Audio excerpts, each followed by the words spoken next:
আসসালামু আলাইকুম বন্ধুরা। আমি বোর্ডে পাশাপাশি ২ টা অঙ্ক লিখে রেখেছি। তো এই ২ টা অঙ্কের বিশেষত্ব হচ্ছে যে এখানে আমাদের একটা আছে সংযোজিত ফাংশনের ডিফারেনশিয়েট এবং আরেকটা আছে ইউভি এর সূত্রের ডিফারেনশিয়েট। এখন ব্যাপারটা হচ্ছে যে বেশিরভাগ স্টুডেন্টের এই জায়গাটাতে কনফিউশন তৈরি হয়। আসলে কোন সূত্রটা তারা সংযোজিত ফাংশনের ডিফারেনশিয়েট হিসেবে পর্যায়ক্রমে ডিফারেনশিয়েট করবে। আর কোন অঙ্কটা আসলে ইউভি এর সূত্র দিয়ে তারা ক্যালকুলেশন করবে। এই জায়গায় কিন্তু বেশিরভাগ আ ছাত্রের মানে ঝামেলাটা লেগে যায় বা বেশিরভাগ ছাত্রের কনফিউশনটা তৈরি হয়।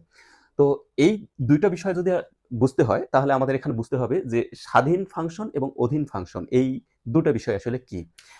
আমি এইখানে ২ টা জিনিস লিখলাম। একটা হচ্ছে 30, একটা হচ্ছে x।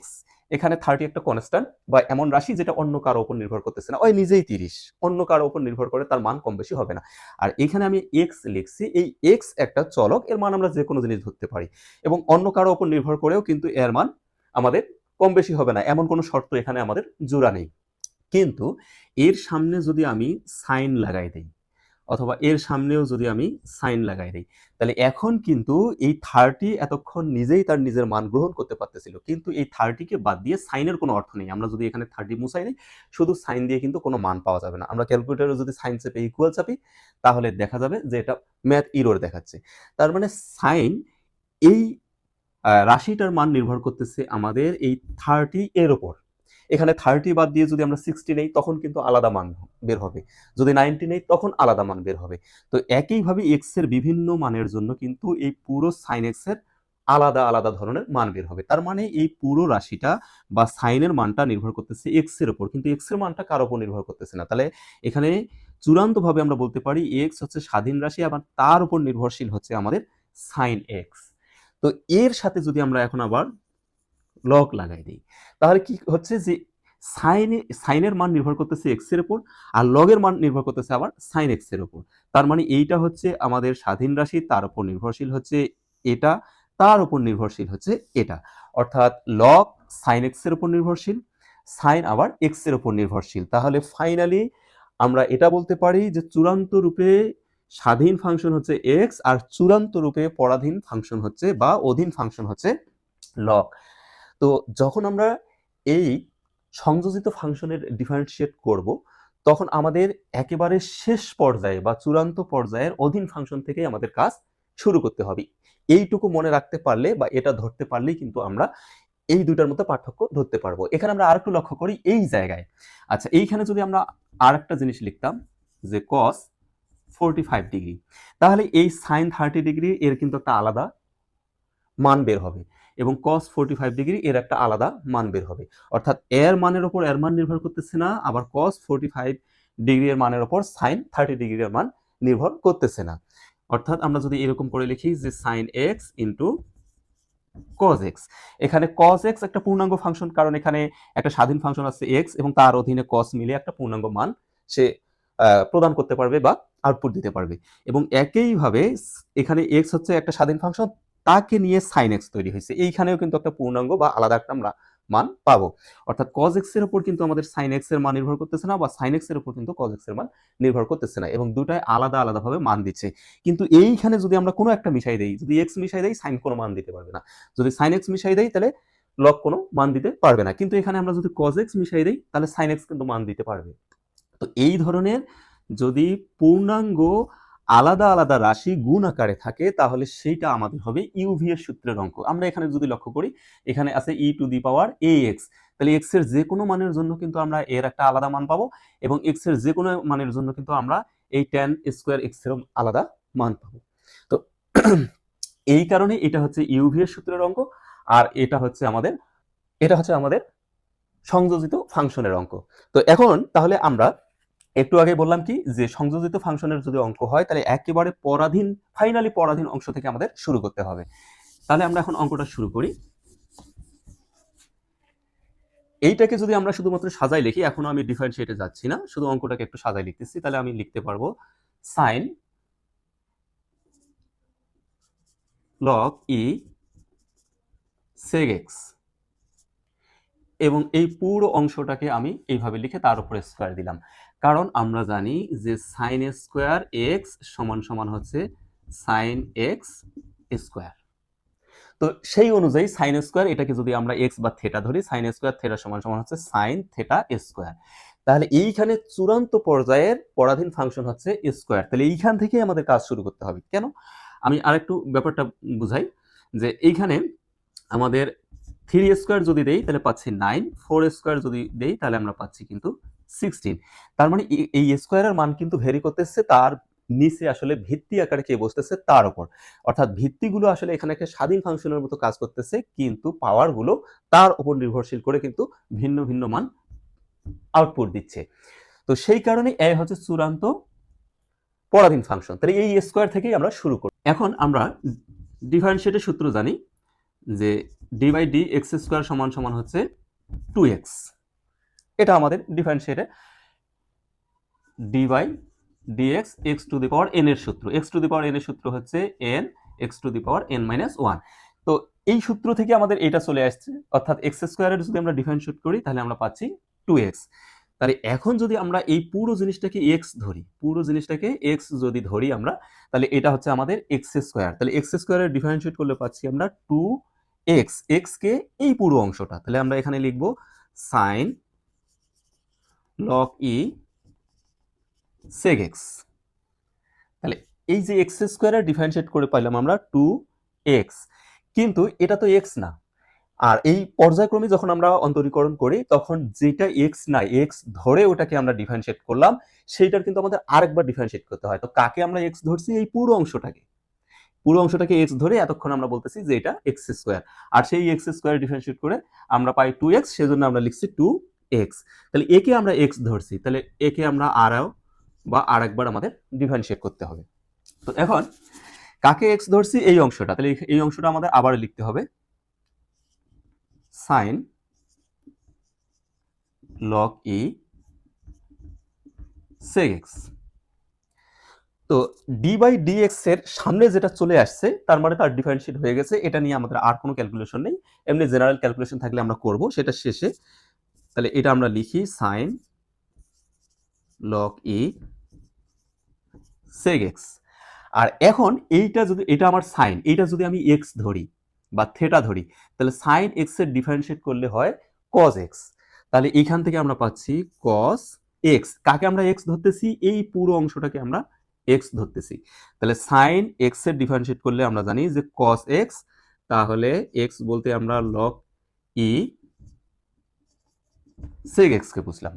এখন এখানে যে আমরা সাইন এক্স এর ডিফারেন্সিয়েট করে কজ এক্স লিখলাম, সেক্ষেত্রে আমরা কাকে এক্স ধরছি?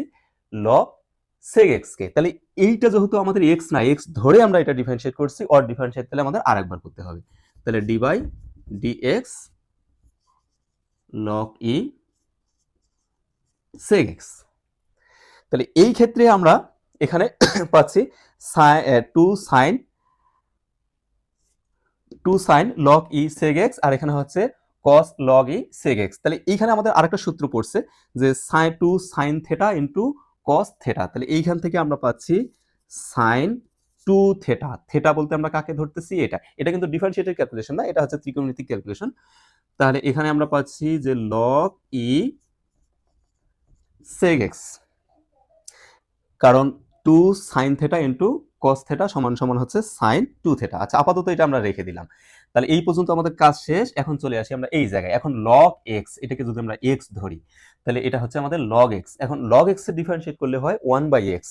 তাহলে হচ্ছে 1/x। আমরা কাকে x ধরছি? এই পুরো sec x টাকে আমরা x ধরছি, log x। তাহলে log x এর ডিফারেন্সিয়েট করলে হচ্ছে 1/x। x বলতে আমরা বুঝতেছি sec x কে, sec x। তাহলে log x এর ডিফারেন্সিয়েট করে পাচ্ছি আমরা 1/x, কিন্তু এটা কি x না, এটাকে আমরা x ধরছি। যেহেতু এটাকে x ধরে ডিফারেন্সিয়েট করা হয়েছে, এটা x নয়, তাহলে তার ডিফারেন্সিয়েট হবে আরেকবার। তাহলে d by dx sec x। তো এখন এখানে পাচ্ছি আমরা সাইন। তো লগের সময় আমরা জানি যে সামনের ভিত্তি বা সহগ পেছনে যে পাওয়ার হয়ে যায়, তাহলে সাইন log ই sec স্কয়ার x। তো এইটা ক্যালকুলেশন করে আমরা এটা পেলাম। সাইন সাইনে থাকলো, শুধু সামনের সহগটা পিছনে যে পাওয়ার হয়ে গেল sec স্কয়ার, sec এর উপর যে sec স্কয়ার x হয়ে গেল। আচ্ছা, এখন এইখানে আমাদের থাকলো 1/x sec x, আর sec x এর ডিফারেন্সিয়েট করলে আমাদের সূত্র আছে sec x tan x। তাহলে sec x এর ডিফারেন্সিয়েট করলে পাচ্ছি আমরা sec x into tan x। এখন এখানে sec x আর sec x কাটা গেল, তাহলে tan x টাকে শুধু আমরা সামনে নিব। তাহলে এখানে পাচ্ছি আমরা tan x, আর এখানে যা আছে তাই লিখব sin log sec square x। এই হচ্ছে আমাদের এই অঙ্কটার সমাধান। তো এখন আমরা পরেরটাতে যাই। আমাদের এখানে যে ইউভি এর সূত্রটা আছে, তো এটা কেন ইউভি এর সূত্র সেটা তো আমি প্রথমেই বুঝিয়ে দিয়েছি। তো এইখান থেকে আমরা ক্যালকুলেশন যদি শুরু করি, তাহলে d by dx e to the power ax আর হচ্ছে tan স্কয়ার x। তাহলে এইটা আমাদের একটা পূর্ণাঙ্গ ফাংশন, এটা একটা পূর্ণাঙ্গ ফাংশন। এই কারণে একটাকে আমরা ইউ ধরবো, একটাকে আমরা ভি ধরবো। যদি পূর্ণাঙ্গ ফাংশন না হতো তাহলে সেটাকেও কিন্তু আমরা পর্যায়ক্রমিক ফাংশনের মধ্যে ফেলায় ক্যালকুলেশন করতাম। তাহলে এখন d by dx u v এর যদি আমরা ডিফারেন্সিয়েট করি, তাহলে আমরা জানি যে ইউ ভি এর ডিফারেন্সিয়েট প্লাস হচ্ছে ভি ইউ এর ডিফারেন্সিয়েট। তাহলে এটাকে যদি আমরা ইউ ধরি তাহলে হচ্ছে ইউ ভি এর ডিফারেন্সিয়েট, তাহলে d by dx tan square x। তাহলে ইউ ভি এর ডিফারেন্সিয়েট প্লাস ভি ইউ এর differentiate d by dx e to the power ax। তাহলে এখন e to the power ax এত ডিফারেন্সিয়েটের বাইরে থেকে গেল। এখন এইটাকে আমরা tan স্কয়ার x লিখতে পারি। একটু আগে এর উদাহরণ দিছিলাম যে sin স্কয়ার থিটা সমান সমান হচ্ছে sin থিটা স্কয়ার। সেম ভাবে tan স্কয়ার x সমান সমান হচ্ছে tan x হোল স্কয়ার। তাহলে এখন সেইখান থেকে আমরা কি পাচ্ছি, যদি আমাদের এটা স্কয়ার হয় তাহলে এটা যদি আমরা x ধরি তাহলে হচ্ছে x স্কয়ার, মানে এটা হচ্ছে আমাদের tan কে যদি আমরা x ধরি তাহলে এটা পাচ্ছি আমরা x স্কয়ার। এখন x স্কয়ারের ডিফারেন্সিয়েট করলে হচ্ছে 2x, x আমরা কাকে ধরছি tan x কে, তাহলে এখানে হচ্ছে tan x। যেহেতু এখানে আমাদের tan x টা x নয়, ওকে আমরা x ধরে x স্কয়ার বলে আমরা এটা পেলাম, তাহলে ওর ডিফারেন্সিয়েট হবে আরেকবার, মানে এটা পর্যায়ক্রমিকের মধ্যেই পড়ছে d by dx tan x। আচ্ছা, তো এই অংশ থেকে আমরা এক্স স্কোয়ারের সূত্র দিয়ে পাইলাম 2 tan x, কিন্তু tan x যেহেতু x নয় তার differentiate d by dx tan x আবার লিখলাম, প্লাস এখানে তো আমাদের tan স্কোয়ার x ডিফারেন্সিয়েটের বাইরে আছে, তাহলে এখানে আমরা লিখব tan স্কোয়ার x, আর e to the power x এর ডিফারেন্সিয়েট করলে হয় e to the power x, e to the power x। কিন্তু এইটা তো আমাদের x না, এটা হচ্ছে ax, ax কে আমরা x ধরে ই টু দি পাওয়ার x এর ডিফারেন্সিয়েট করে পাইলাম ই টু দি পাওয়ার x। তাহলে ax যেহেতু x নয় তাহলে তার ডিফারেন্সিয়েট হবে আমাদের আরেকবার, অর্থাৎ ax। তো এখন ফাইনালি যদি আমরা ক্যালকুলেশন করি তাহলে এখানে পাচ্ছি e to the power ax আর 2 tan x। এখন tan x এর ডিফারেন্সিয়েট করলে পাচ্ছি আমরা sec square x, sec square x। তাহলে এইবার আমাদের কমপ্লিট, এখানে আর কোনো ডিফারেন্সিয়েটের কাজ নেই। প্লাস এইখানে থাকলো আমাদের tan স্কয়ার x আর e to the power ax, এটা তো থাকলোই, আর ax এর ডিফারেন্সিয়েট করলে আমরা পাবো a, কারণ x এর ডিফারেন্সিয়েট করলে 1 হয়ে যায়, তাহলে 1 আর a গুণ করলে হচ্ছে a, আর a এখানে কনস্ট্যান্ট যদি আমরা সামনেও নিয়ে আসি তাহলে থাকবে x, তো x এর ডিফারেন্সিয়েট করলে হচ্ছে 1, তাহলে 1 আর a গুণ করে আমরা পাচ্ছি এখানে a। তাহলে এখন যদি আমরা এই অঙ্কটা একটু সাজাই লিখি তাহলে আমরা লিখতে পারবো যে 2 tan x sec square x e to the power ax আর প্লাস এখানে আছে a tan square x e to the power ax। এখন e to the power ax আমরা কমন নিতে পারি, tan কে আমরা ভাঙায় sin বাই cos লিখতে পারি, আর এখানে sec কে ভাঙায় 1 বাই cos স্কয়ার লিখতে পারি। তো এত কিছু আমাদের ক্যালকুলেশনের দরকার নেই, খুব বেশি যদি আমরা ক্যালকুলেশন করি তাহলে আমরা শুধুমাত্র ই টু দি পাওয়ার ax টাকে কমন নিই। তাহলে আমরা এখানে পাচ্ছি 2